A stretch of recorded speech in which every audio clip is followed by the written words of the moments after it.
जी वालेकुम सलाम रहमतुल्लाहि व बरकातुहू। भाई आपका सवाल के अंडर शेव करते हुए खून निकल आए तो वो खून कपड़ों के साथ लग जाए तो क्या नमाज हो जाएगी?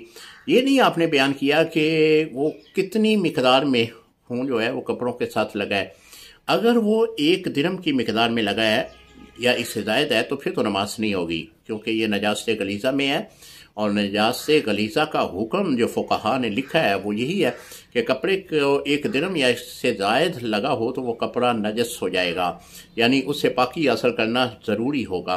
तो आप ने अगर इतना आप वो खून निकला है कि वो कपड़ा जो है वो 1 दिरहम से ज़ायद नापाकी की हालत में चला गया है तो फिर आप उसको धो लें। अगर कम है तो नमाज हो जाएगी, लेकिन बेहतर ये है कि जितना भी कम भी हो उसको भी धोकर आप नमाज पढ़ें। अस्सलामु अलैकुम रहमतुल्लाहि व बरकातहू।